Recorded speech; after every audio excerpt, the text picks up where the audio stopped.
போச்சா, இதுக்கு ஆரம்பத்திலே நான் தான் சிமாவோட தம்பின் மிஞ்சுன்னு சொல்லியிருக்கலாமா? இப்போ இந்த தேயான்னு சொல்லி தெரிஞ்சு போச்சு. இதுக்கப்புறமாக என்ன நடந்தது அப்படிங்கறத நம்ம கண்டினியூவா பாத்துடலாங்க. அதுக்கு முன்னாடி என்னோட வாய்ஸ் ஓவர், நரேஷன், ஸ்டோரி எல்லாம் பிடிச்சிருந்தா லைக் பண்ணிட்டு பாருங்க. அப்படி உங்க ஃப்ரெண்ட் அண்ட் ஃபேமிலி கூட ஷேர் பண்ணிக்கோங்க. இது வரைக்கும் யாராவது சப்ஸ்கிரைப் பண்ண பார்த்துட்டு இருந்தீங்கன்னா மறக்காம சப்ஸ்கிரைப் பண்ணிக்கோங்க. எபிசோட ஸ்டார்டிங் சீன்ல ஆஃபீஸ் ரூம் தான் காட்டுறாங்க. அதாவது ஹீரோவோட ஆஃபீஸ் ரூம்ல அந்த இடத்துல இந்த கிம் உட்காந்துக்கிட்டு மிஞ்சுனோட ஆஃபீஸ் ரூம்ல போயிட்டு பென்ட்ரைவ் விட்டு வந்திருப்பாரு இல்லையா, அதை போட்டு பாக்குறப்போ அதுல இருக்கிறது எல்லாம் ஹீராவை பத்தின இன்ஃபர்மேஷன். ஹீராவை ஏதோ ஃபாலோ பண்ணி போட்டோ எடுத்து வச்ச மாதிரி இருக்கு. கிம்முக்கு ஒண்ணுமே புரியல. அப்போ இவரு ஹீரா கிட்ட ஏதோ ஒரு விஷயத்துக்காக தான் வேணுக்குனே பழகிருக்காரு அப்படிங்கிற மாதிரி தான் கிம் புரிஞ்சுக்கிறான். இங்க ஹீராக்கு அப்படி ரொம்ப ஏமாற்றமா போயிடுது. என்ன மிஞ்சுன்னு ஹீராக்கு பிடிக்க ஆரம்பிச்சிருந்தது இல்லையா, கடைசியில இவன் வந்து இப்படிப்பட்டவனா, இவன் இப்படி நம்மள ஏமாத்திட்டானே அப்படின்னு சொல்லிட்டு உன் அக்கா கிட்டயும் உங்ககிட்டயும் ஒரே குவாலிட்டி தான் ஈக்குவலா இருக்கு. ஆரம்பத்துல ஹெல்ப் பண்ற மாதிரி பண்றீங்க, கடைசியில முதுகுல குத்திடுறீங்க அப்படிங்கிறப்போ இத பாரு ஹீரா, எனக்கு உன்னை பழி வாங்கணும்னு இருந்தது. ஏன்னா எங்க அக்கா பண்ணாத தப்ப நியூஸ் சேனல்ல நீ தான் வந்துட்டு சொன்ன எங்க அக்கா யாரோ கூட ஒன்னா ஒரு ஹோட்டல் இருந்தான்னு சொல்லிட்டு. அதனால எங்க அக்கா எங்க போனான்னு தெரியல, என்ன ஆச்சுன்னு எங்க அக்காக்கு தெரியல. அதனால உன்னை பழி வாங்கணும்னு நினைச்சேன்.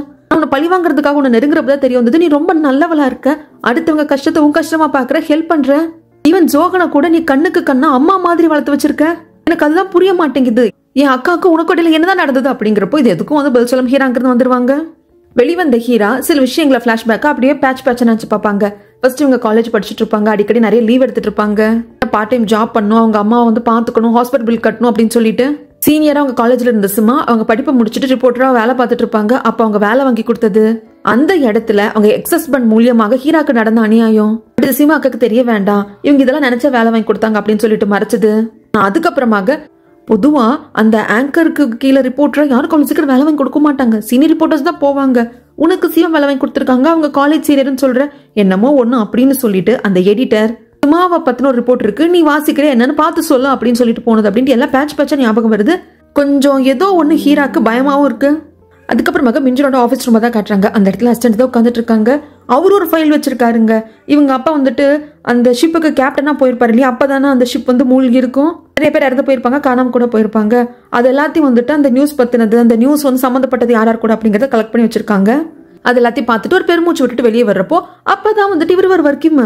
ஆனா கிம் அசிஸ்டன்ட்டை பார்த்து பார்க்காம வந்துருவாங்க. பின்னுக்கே வந்துட்டு இரு கிம், நான் உங்ககிட்ட பேசணும், அன்னைக்கு நீ ஆஃபீஸ் ரூம் எதுக்கு வந்த, ஏதோ தப்பா புரிஞ்சுக்கிற அப்படிங்கிறப்ப நான் தப்பாலாம் புரிஞ்சுக்கல, சரியாதான் புரிஞ்சுக்கிறேன், நீங்க வேணும் தான் ஹீரா கிட்ட நெருங்கி இருக்கீங்க, நீயும் அந்த மிஞ்சுனும் இதெல்லாம் எனக்கு தெரியாது நினைச்சிட்டு இருக்கீங்களா அப்படிங்கிறப்போ என்ன நினைச்சிட்டு இருக்க, மிஞ்சுன் அப்படி பண்ண வேண்டிய வாய்ப்பு கிடையாது, அவசியமும் கிடையாது, மிஞ்சுன் ரிவெஞ்ச் எடுக்கணும் அப்படிங்கிறதுக்காக தான் ஹீரா கிட்ட நெருங்கினாங்க. அதுக்கு காரணம் மிஞ்சுனோட அக்காவான சிமா எங்க இருக்காங்க ஏது இருக்காங்கன்னு தெரியாம இருக்கிறதுக்கு காரணமே ஹீரா தான். அவங்க ரிப்போர்ட்டரா இருந்தப்போ சிமாவை பத்தின நியூஸ பேக்ரவுண்டே செக் பண்ணாம அப்படியே சொல்லிட்டாங்க. அதனாலதான் இத்தனை பிரச்சனையும் தக்கா உயிரோட இருக்காளா என்னன்னு கூட தெரியாம மிஞ்சுன் கஷ்டப்பட்டு இருக்காங்க. அப்படிங்கிறப்போ ஆக்சுவலா இவங்க பேசிட்டு இருக்கிறப்போ யூனாவும் வந்துருவாங்க, அவங்களும் இதெல்லாம் கேட்டுருவாங்க. கிம்மிக்கு ஒரு மாதிரி ஆயிடும், என்னடா இது நாம ஒண்ணு புரிஞ்சுக்கிட்டா இது ஒரு மாதிரி இருக்கே அப்படிங்கிற சமயத்துல இது எல்லாத்தையும் சொல்லிட்டு அசிஸ்டன்ட் போயிட்டாங்க.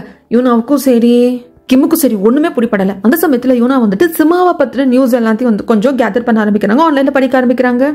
கிம் நேரா மிஸ்டர் கோ வந்து பார்த்து ஹீராவை பத்தின உங்களுக்கு என்ன தெரியும் அப்படிங்கறதையும், இது ஒரு மிஸ் அண்டர்ஸ்டாண்டிங் வந்து மிஞ்சுனுக்கும் ஹீராவுக்கும் இடையில இருக்கு, கண்டிப்பா உங்களுக்கு ஹீரா அவங்கள பத்தி எல்லாமே தெரிஞ்சிருக்கும், ஏன்னா ஹீராக்கு யூனாவை தெரியறதுக்கு முன்னாடி உங்களுக்கு தான் தெரிஞ்சிருக்கு, ப்ளீஸ் நீங்க போய் கொஞ்சம் மிஞ்சுன் கிட்ட பேசுங்க அப்படிங்கிறப்போ மிஞ்சுனை பார்த்து பேசுறதுக்கு ஆஃபீஸ்க்கும் வராங்க.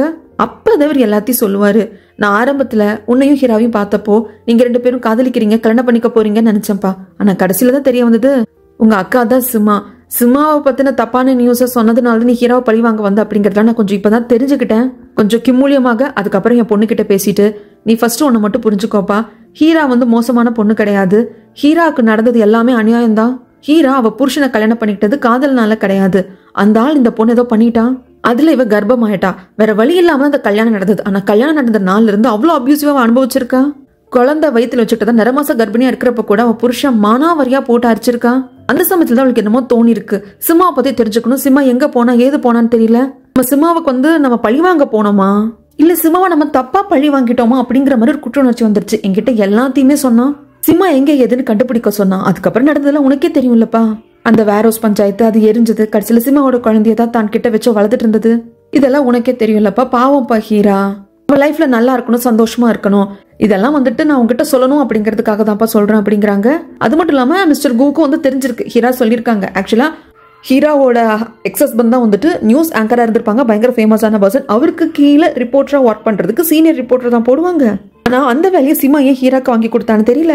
ஹீராவோட ஹஸ்பண்ட் பயங்கரமான கேடு கெட்டவன், இது எல்லாமே தெரிஞ்சே வந்துட்டு ஏன் சீமா பண்ணாங்க அப்படிங்கிறது இப்போ வரைக்கும் எனக்கும் ஹீராக்கும் தெரியலப்பா. அப்படிங்கிறப்போ இவருக்கு மிஞ்சுனுக்கு ரொம்ப கில்ட் ஆயிடுது. ஐயோ நம்ம அக்கா அப்படி பண்ணிட்டாளா, ஹீரா வாழ்க்கை நாசமா போறதுக்கு நம்ம அக்கா தான் காரணமா அப்படி நல்லா யோசிக்க ஆரம்பிக்கிறாங்க. சிமாவோட தம்பி தான் மிஞ்சுன்னு தெரிஞ்சதுக்கு அப்புறமாக என்ன நல்லா யூஸ் பண்ணிக்கிட்டே இல்லை, ஹண்டிங் டாக்னு சொல்லி வச்சிருக்க அப்படின்னு சொல்லிட்டு பயங்கரமா திட்டிட்டு போயிருப்பாங்க. அதுவும் இப்போ ஞாபகம் வருது. அதுக்கப்புறம் தேயானா தான் காட்டுறாங்க. கடைசியா ஒரு முக்கியமான நியூஸ் இருக்கு. எங்க அப்பா வச்சிருக்க இப்ப ஷிப்பிங் கம்பெனியை பத்தி, அதுக்குள்ள நடக்கிற கரப்ஷன் குளறுபடிகளை பத்தி நீ சொல்லாத, வெயிட் பண்ண அப்படின்னு நியூஸ் 9 அந்த லேடி ஆங்கர் கிட்ட சொல்லியிருப்பாங்க இல்லையா.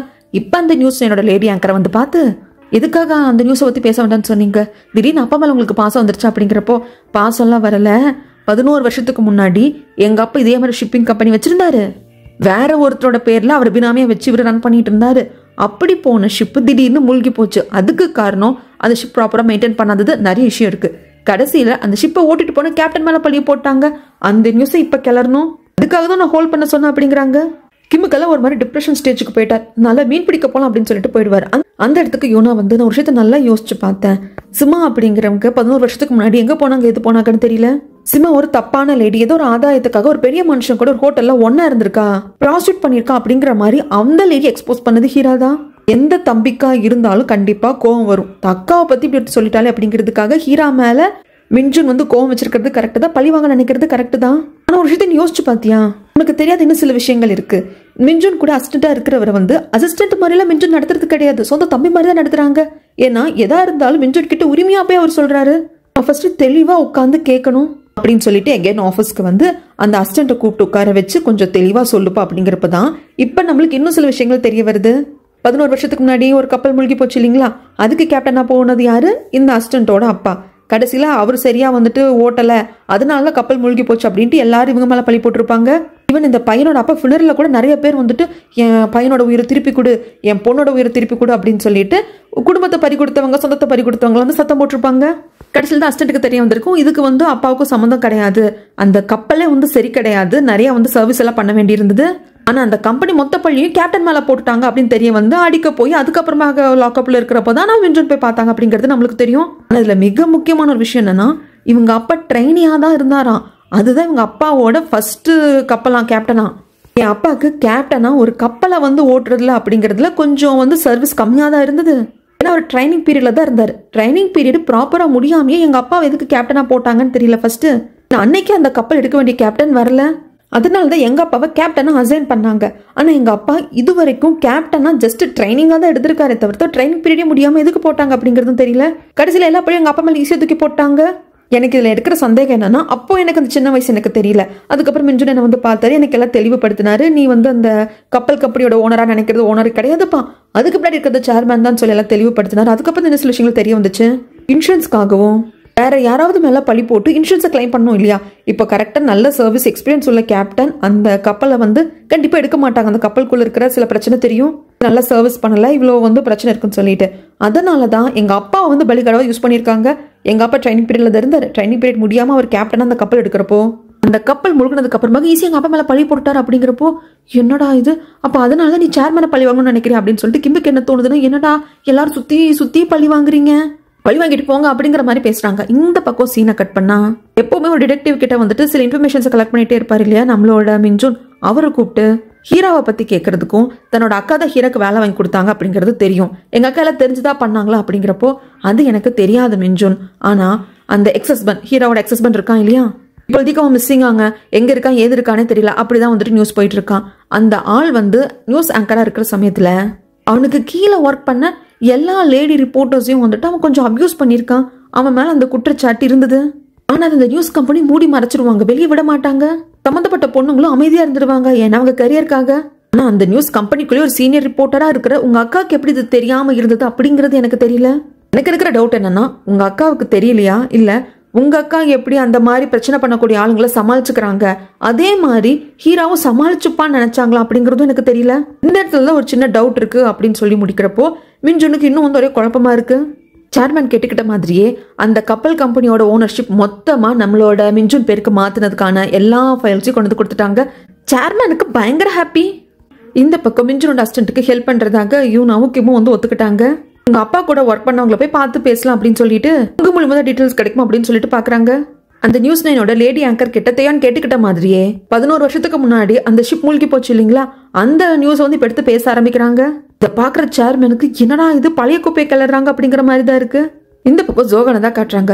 ஜோகன் வந்துட்டு ஹீராக்கு கால் பண்ணிட்டு, அம்மா நம்ம மீட் பண்ண போறோம், டேட் என்னன்னு தெரியல, பட் அப்பா கிட்ட கேட்டேன், அதாவது சேர்மன் கிட்ட கேட்டேன், அவர் வந்து நம்மளை மீட் பண்றதுக்கு அரேஞ்ச் பண்றேன்னு சொன்னார், உனக்கு எந்த நியூஸும் வரலையாமா அப்படிங்கிறப்போ, இல்லையேப்பா, சரிம்மா நான் அப்புறம் கூப்பிடுறேன் அப்படின்னு சொல்லிட்டு சேர்மேன் கிட்ட பேசலாம்னு சொல்லிட்டு ஜோகன் வரான். ஆனா அதுக்குள்ள சேர்மேன் வந்து பயங்கர ப்ரெஷர்ல உட்காந்துருக்காரு.